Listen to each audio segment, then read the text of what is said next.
Have you ever noticed that the kindest people you know are also the most exhausted? The ones who carry everyone's weight but their own. The ones who always smile, even when their soul feels heavy. Maybe it's your mother, the one who never rests but never complains. Maybe it's your neighbor, always ready to help, even when she's falling apart. Or maybe it's you. You keep showing up. You keep saying yes.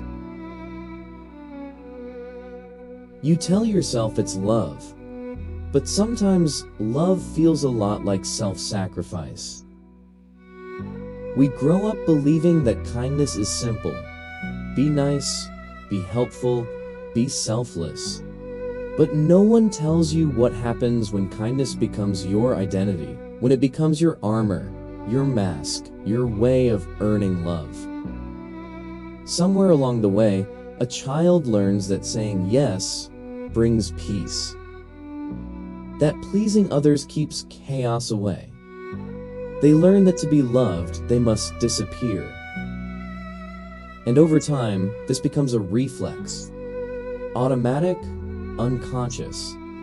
You stop asking, do I want this? And start asking, will this make them happy? Kindness turns from a choice into a survival strategy. You don't give because you want to. You give because you're terrified of what happens if you don't. And that's when something beautiful turns dangerous. Because kindness without boundaries is not kindness. It's self-abandonment dressed as virtue. And the cruel irony is that the world will use you for it. They'll call you selfless, dependable, the good one. But what they're really admiring is your willingness to disappear for their comfort.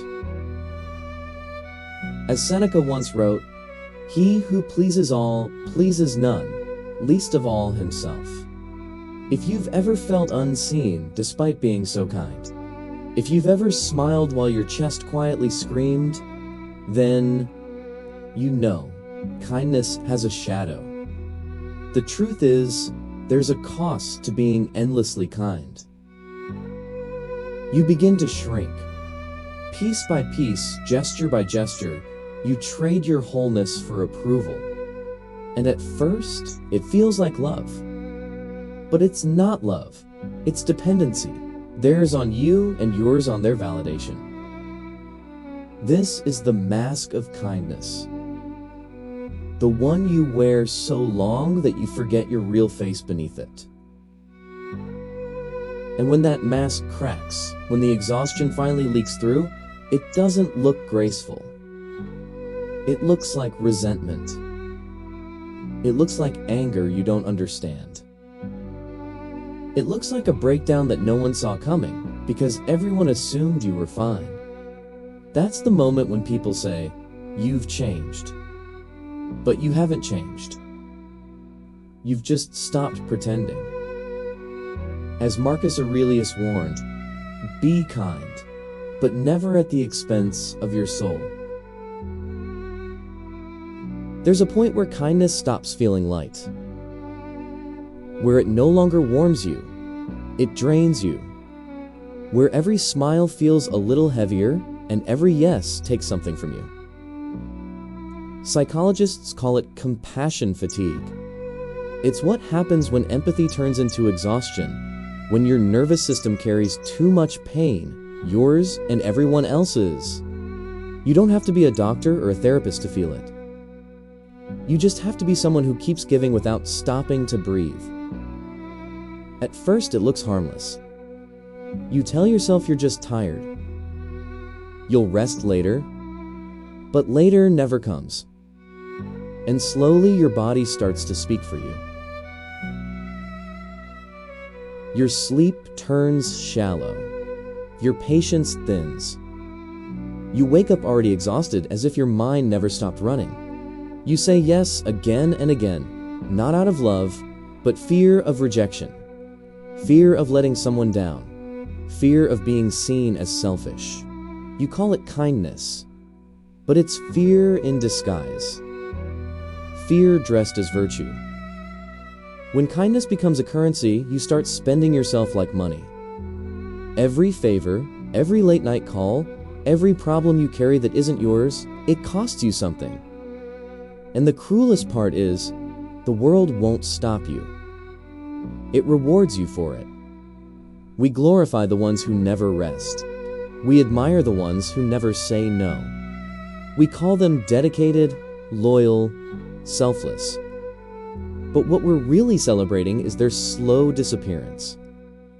As Gabor Mate wrote, when you say yes to others, make sure you are not saying no to yourself. Because that's how burnout begins, quietly, invisibly. You start losing your ability to feel joy. The things that once gave you peace start to feel like chores. You can't remember the last time you did something just for you. And deep down, you start to wonder if anyone would still love you if you stopped giving. That's the hidden terror behind endless kindness, the fear that your worth is conditional, that love will leave if you stop earning it.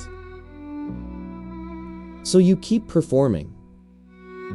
You keep saying yes, even when every part of you is begging to rest. But nothing good grows from depletion.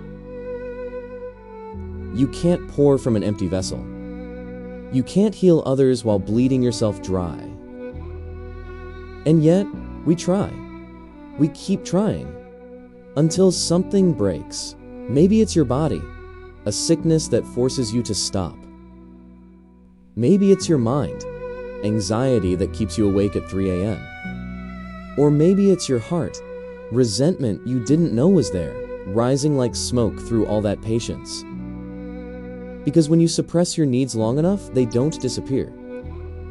They transform. Into frustration, into quiet anger, into a version of you that feels foreign, sharp, irritable, cold. That's the moment you realize kindness without honesty isn't kindness. It's denial. It's the lie you tell yourself to avoid confrontation.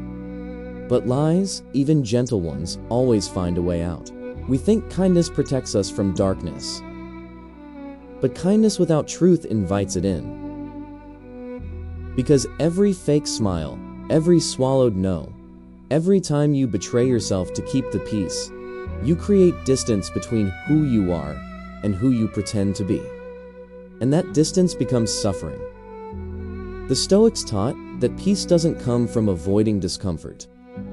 It comes from facing it and mastering yourself within it. Real kindness demands that mastery. It asks you to tell the truth even when your voice shakes, to choose honesty over harmony when harmony costs your soul. Because love built on self-erasure isn't love. It's dependency wrapped in devotion. Burnout is the body's rebellion against a life that looks kind but feels suffocating. It's your soul's way of saying, I can't keep living like this. And if you listen, really listen, you'll realize that burnout isn't the end. It's the beginning of truth. So what happens after the burnout? After the mask falls, after the pretending stops, what's left of you? At first, it feels like emptiness. Silence where noise used to be, guilt where there used to be pride. But that silence is not death. It's the sound of truth trying to return. This is where real kindness begins, not in perfection, but in honesty. Not in the endless yes, but in the sacred no. The kind that no longer performs. The kind that comes from fullness, not fear. Marcus Aurelius once said, "A person's worth is measured by the worth of what they value. And if what you value most is pleasing others, your worth will always depend on their approval. But if what you value is truth, balance, and peace, your worth becomes untouchable." Kindness must begin with you. Not because you matter more than others, but because without roots, nothing grows. You can't offer shade if your own tree is dying. You can't pour love if your cup is dry. You can't heal others while you are quietly breaking. This is why boundaries exist, not as walls, but as definitions. They mark where you end and someone else begins. Without them, love turns to confusion and kindness turns to control. Boundaries are not rejection. They are clarity. They say, this is what I can give, and this is what I cannot. They say my love is real, but it cannot exist if I'm empty. As Brené Brown reminds us, compassion without boundaries is not compassion. Because love without truth is just guilt in disguise. So learn to pause. Learn to check in before you say yes. Ask yourself, do I have the energy for this? Do I want to?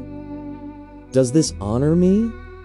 Even a breath of awareness can save you from 1,000 quiet resentments. And when you say no, say it softly, but say it. A gentle no is still an act of love. It's love directed inward. It's you telling yourself, I matter too. Because when you begin to treat yourself with kindness, something changes. Your kindness to others becomes sharper, cleaner, more powerful. It no longer leaks out of guilt or fear. It radiates from peace. People feel it, the authenticity, the calm energy that doesn't beg to be seen. It inspires instead of exhausts. And yes, some people will leave. The ones who benefited from your silence, your endless yeses, they'll call you selfish. Let them. Because love that only exists when you disappear was never love at all. You will grieve, but that grief is sacred. You're not mourning who you were, you're releasing who you pretended to be. Every tear becomes soil for something new. Integrity, rest, peace. And from that soil, real kindness blooms. Real kindness is steady. It doesn't beg for applause. It doesn't drain or prove. It simply is. Calm, strong, and alive. It says, I love you, but I will not abandon myself for you. I care for you, but I must also care for me. My empathy is deep, but it has roots. The world doesn't need more people who say yes to everything. It needs people who give from wholeness. People who know how to rest, how to say no, how to protect the light within them, because only then can their light last. So the next time someone calls you kind, pause. Ask yourself, is this kindness coming from fear or from freedom? From guilt or from peace? From the mask or from the real me? The answer to that question will tell you everything. Because real kindness doesn't destroy you, it sustains you. It doesn't make you invisible, it makes you whole. And maybe that's the ultimate act of kindness. To live fully as yourself, to love without losing, and to give without disappearing. It's the kind of kindness the world needs most. If this message spoke to you, take a moment, breathe, and remember, healing starts with awareness. Subscribe to The Growth Valley for more deep talks that awaken your mind and bring you back to yourself. Stay grounded, stay growing.